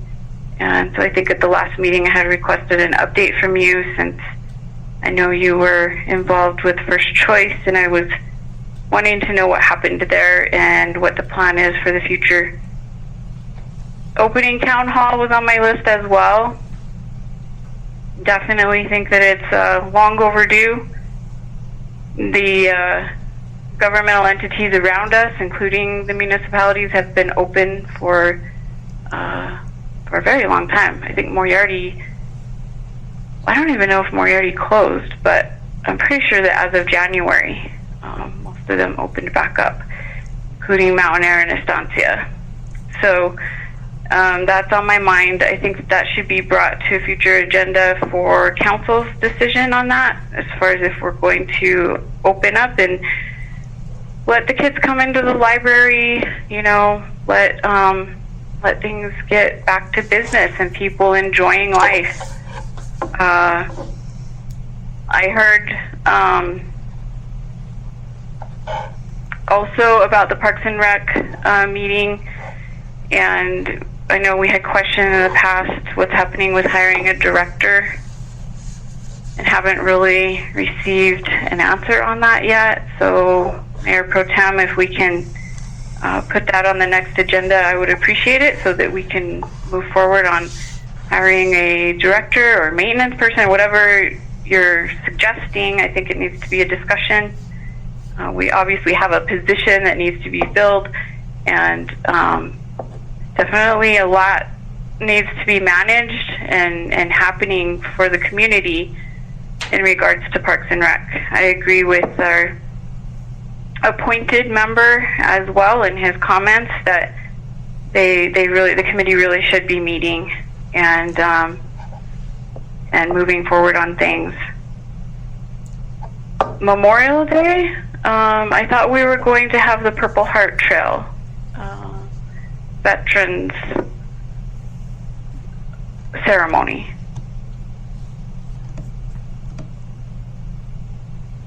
So I did want to find out what happened there. It was going to be Veterans Day of last year, but that didn't happen either. Now we have Memorial Day and it didn't happen again. So I'm wondering what the issue is. Then as far as the vehicle that you were talking about earlier, for how people can vote and for the election and the different communities and that whole discussion, I do have the City of Raton resolution here, where it just talks about, it's an election resolution, and it just says, be it resolved by the governing body of the City of Raton, New Mexico, that, and then it talks about the date and time of the election and when it's going to open and close. Then it says, at the regular municipal elections, persons shall be elected to fill the following elective offices: District 1, District 3, and the municipal judge. So in that particular instance, we have a resolution, and also for Aztec, the city of Aztec as well, a resolution confirming the continuation of municipal elections to be conducted on municipal officer election day. So there's just another resolution here instructing how the election is going to be handled, and it's done by resolution. So wanted to bring that information for you, and hopefully we can just get this on the next agenda with, some sort of path forward would be my request, that we start hearing from the public officially as an agenda item, and get it moving forward. I think we've heard from 100 people, right? If not more, over the past couple months, the way that they want to vote. And as the community member who called in said, I think that it is offensive to tell the public that it's not their decision, right, Mayor Pro Tem? Because it is their decision, and we represent them. And so if they're telling us something, we need to listen.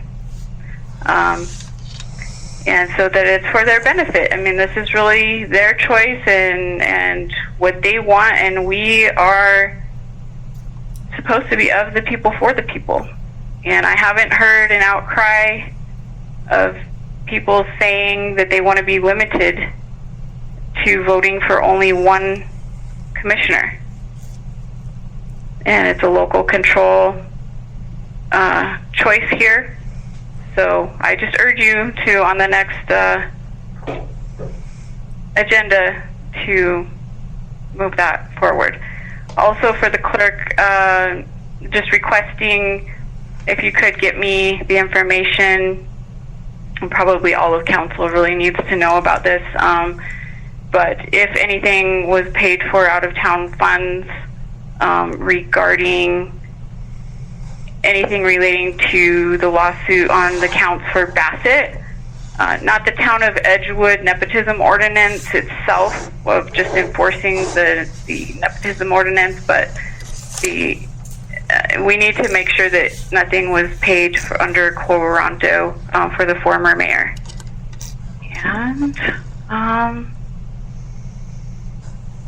I'm glad spring is here. Everything's green and people are planting and everything is opening up, and it feels like much happier times. So thanks, everyone. Thank you, Councilor Jaramillo. Councilor Abraham.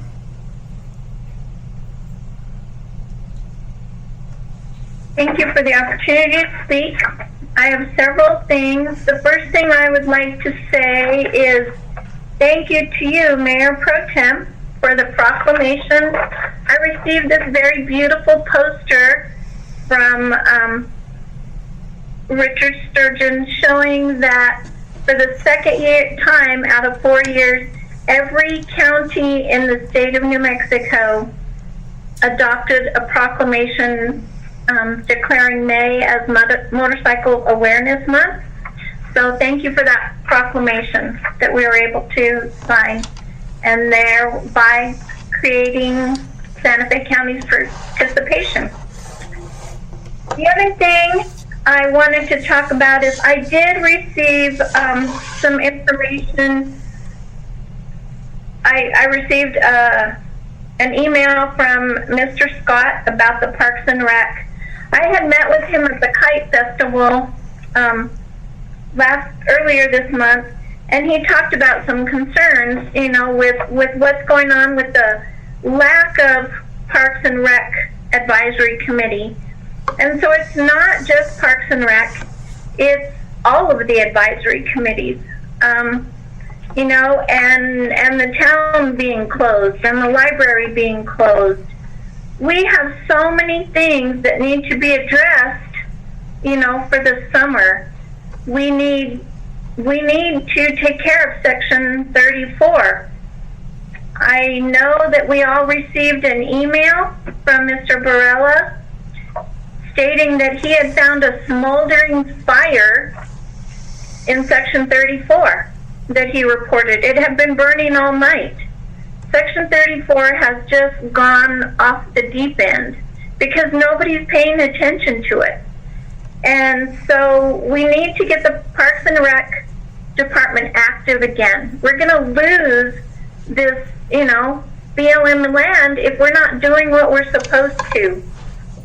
So, that's very serious. A smoldering fire could have burnt our whole town, and yet we're not doing anything about it.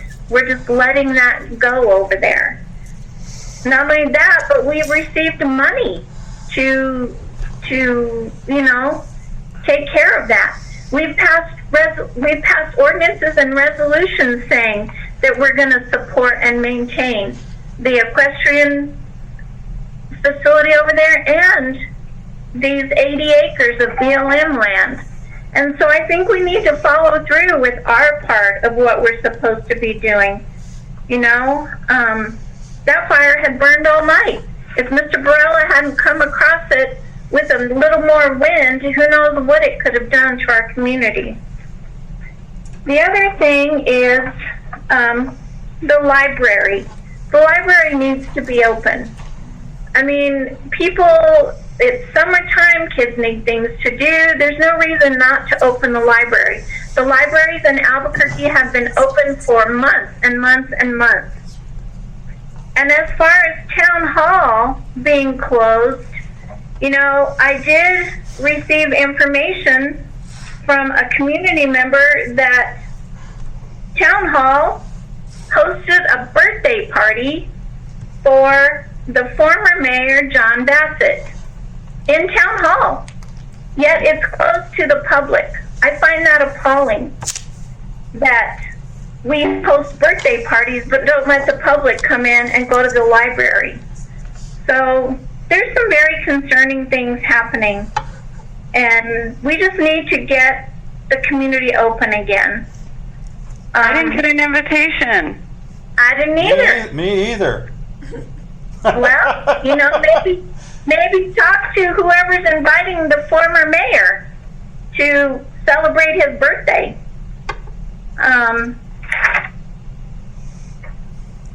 So I would like to absolutely, once again, call for the position of Parks and Rec manager to be advertised and filled. We seem to be filling all kinds of other positions, and that one needs to be filled. We're coming up to the ICIP time. We're coming up to the budget process. We need to know, what does the community need for their Parks and Rec? I mean, that's one of the favorite things for the citizens. Trails, open space, that's very important. And we're just letting that fall by the wayside. The other thing is, I see under the consent agenda, there are P&Z reports, there's code enforcement report, a police report, an animal control report, a road department report, and a municipal court report. You know what I don't see is a wastewater monthly report. Our wastewater plant is one of our biggest assets. It takes the majority of our budget, and we need to know monthly how it's doing. They do tests. I mean, when we get the quarterly report, it shows each month what the inflow and the outflow and the contamination levels and everything else are. And we need to have that monthly report. And we need to have a quarterly report actually presented by Mr. Hall. And I do thank you for the last one, but we need them more often. That wastewater plant, we need to know, what do we need to budget for next year? What is its condition right now? What's the status of the permit? Every time I ask that and I continue to hear, well, we don't have anything yet. Well, then say so in a report.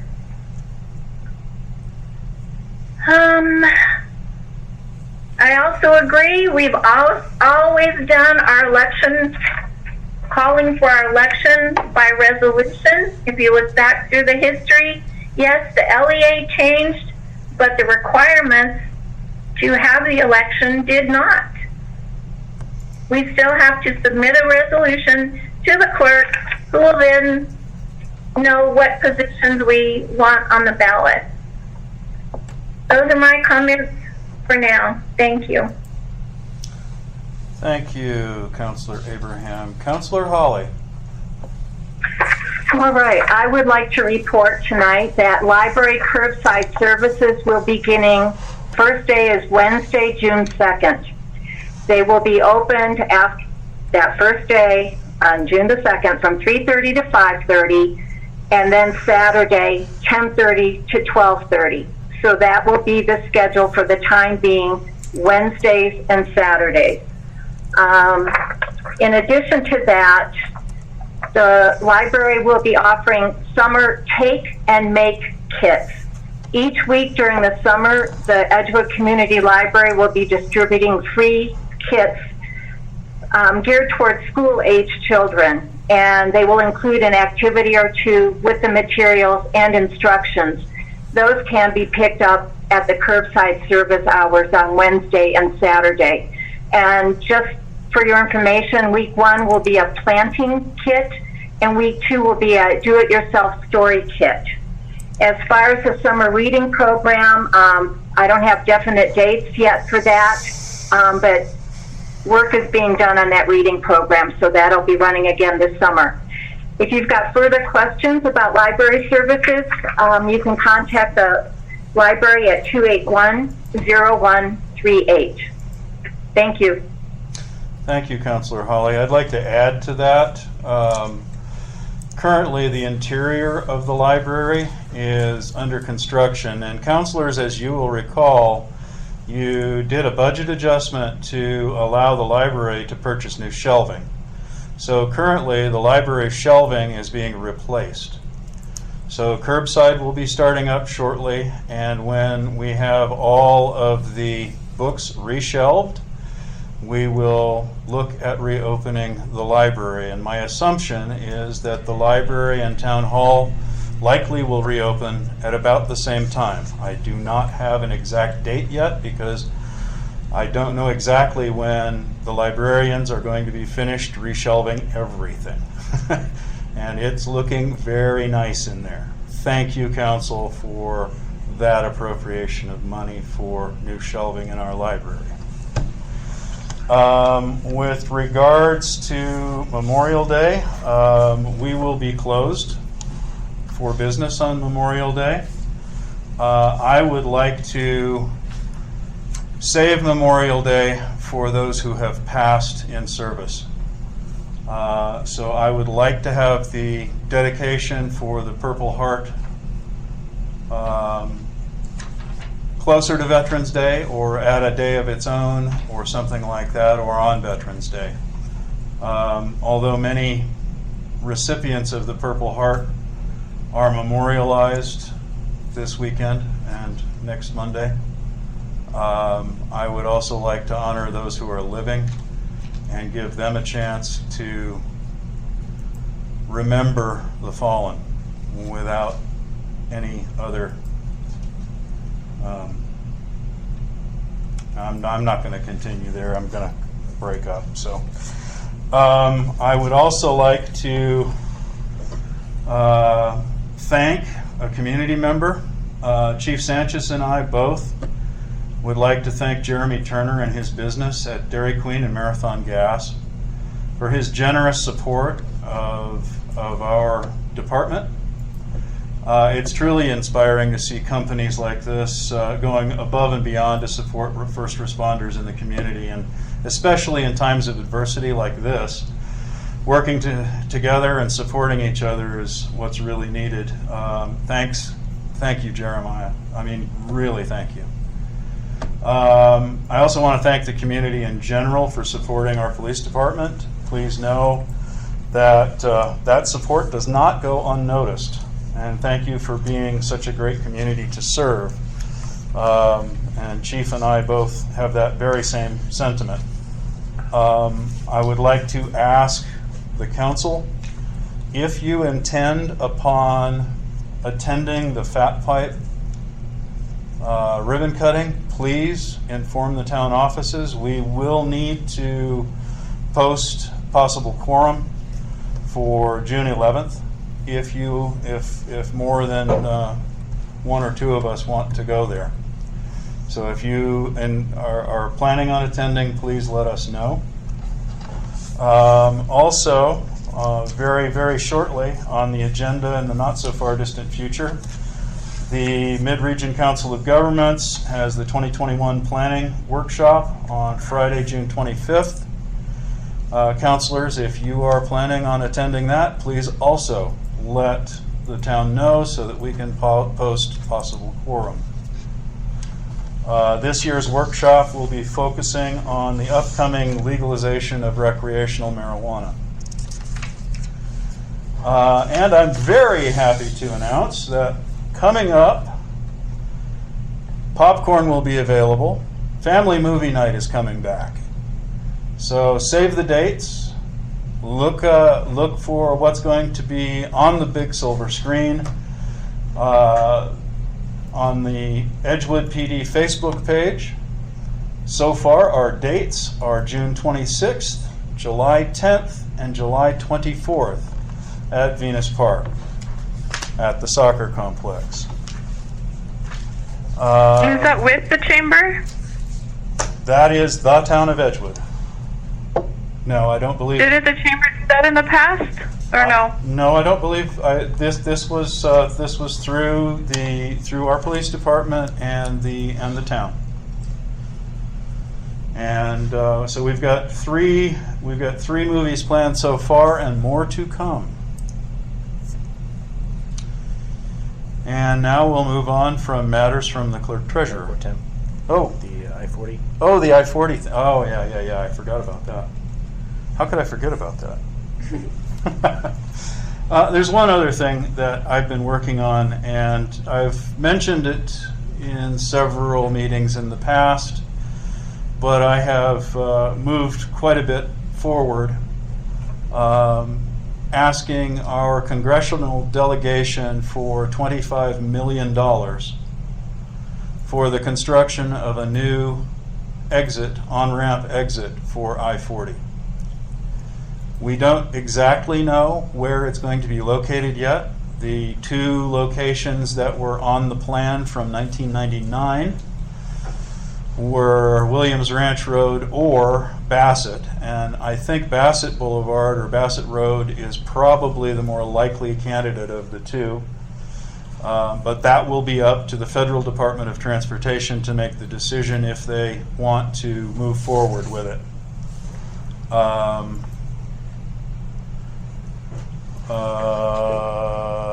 Jesus, I'm running out of power on my laptop here. If you would have a charger somewhere. I need some juice. Thank you. So far, we have letters of support from our surrounding communities. We have letters of support from our surrounding counties and Santa Fe County. We have letters of support from the Secretary of Transportation for the state of New Mexico and Area 5 and the state engineer, and so we are submitting that and have submitted that to Congress, and hopefully our congressional delegation will bring that forward when there is an infrastructure bill, and we hopefully will see something happen in the not too far distant future. My guess is I'm not going to have any updates or changes to this information.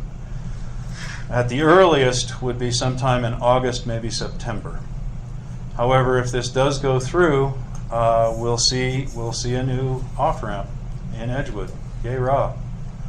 Hopefully that will spur some commercial growth and maybe even some light industrial growth in the I-40 corridor and help us out. And with that, thank you for reminding me. I'll turn it over to our clerk treasurer. Thank you, Mayor Pro Tem, Council. So I guess first and foremost, we have the CD1 elections. So if you're in CD1, you have the rest of this week and Saturday to vote early, and then Tuesday will be in person, election day. So please, if you haven't voted already, please do so. Also, the county does have a drop box for absentee ballots, so if you are afraid you want to mail it to this late in the game, you can still come drop it off in their absentee ballot. I guess they've got the bin inside there. Also, just once again to parrot on the Fat Pipe grand opening, June 11th at 9:30. If you guys are planning on attending, please let me know so we can post a possible notice of quorum. So, Councilor Jaramillo, with respect to the youth programming, so I know Carla has been in touch with both the school and the Rio Grande Association to try and get a quote price estimate to see what can be done, and they're also once again using possibly the gym facility from the schools. I think they've agreed for that as well. So they're just trying to see, I guess, what the logistics potentially could be. And I know Carla's been meeting with them, and I think she's going to have more meetings with them next week just to try and get a feel for something. So we were actually going to try and get that and then get a presentation or something and bring to you guys for that. With respect to the Echo Park, so just so you know, we are not doing anything. We routinely go in there. We routinely pull out trash. There's constant dumping going on, mattresses, tires, you name it. And unfortunately, we are not commissioned. Our police officers are not commissioned in there. That is not within the boundaries of the town of Edgewood. So they do not have the authority to go in there. And this could bring some potential issues for the town, and just so you guys are aware, so they are bound to act if they see a crime by law. So if they're operating outside of their jurisdiction and something goes wrong, the town will not be covered by our insurance if something like that happens. So under the advice of our legal, we have not been patrolling in there for those reasons. We were in touch with BLM. We cannot get federally commissioned to patrol in there.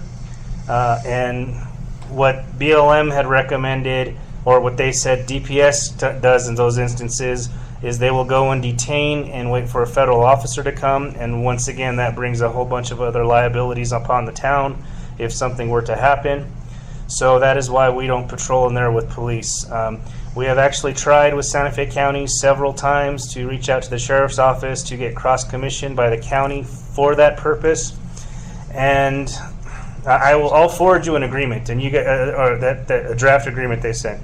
They essentially want the town to take over the town's police department and become responsible for southern Santa Fe County for all calls, and that's just something we can't have happen. So we've been working with that, trying to come to some sort of agreement with the sheriff in order to get cross-commissioned. All we really need is just a commission for that spot. I mean, that's how specific it can be. So we're trying to find some way where we can get in there, but that's unfair to say we're not doing anything in there. Like I said, we are constantly pulling trash out, and it's unfortunate that the amount of illegal dumping in the town that does go on. The other thing we can't enforce on that is we can't cite the illegal dumpers, because where are we going to cite them to? We don't have jurisdiction to cite outside of our boundaries.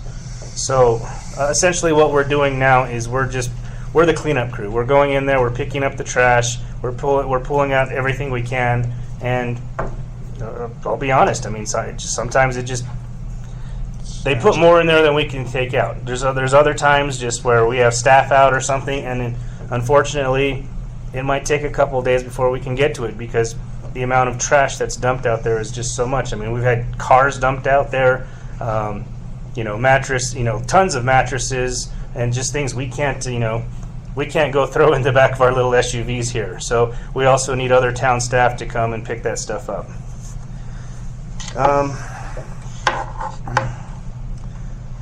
There was something else, and I can't think of it right now, but that's all I have. Thank you, and you guys have a great weekend. Mr. Clark, I have a quick question. How is it that the rest of the staff can go in there without it being an insurance problem? So the rest of the staff, we lease it. So we can go into that facility and clean it up, make trails, do things of that nature. We actually lease that property. Now, in law enforcement is completely different. There's jurisdictional issues, there's court issues, there's legal ramifications for any action we take in there. So we can't just go in there and do. I mean, I guess the easiest way it was explained to me is we as a municipality we can rent a warehouse in the city of Albuquerque. That doesn't mean our laws apply in there. So we can't enforce our rules there. We can't even enforce there because it's not within our legal jurisdiction. Our commission from our police department is only for the boundaries within the town of Edgewood, unless it's one of those extenuating circumstances, active shooter in the school, something like that. Something where our officers have to go and have to act. I mean, if there was something like that, God forbid, in Echo Ridge, they could act on that. But just general enforcement and patrolling around, no, we will not be covered if something happens in there. Okay, so how do they host the movie theaters on Section 16? The movie nights and stuff. Section 16 is also not within the boundaries of the town of Edgewood. Section 16 is within the town boundaries.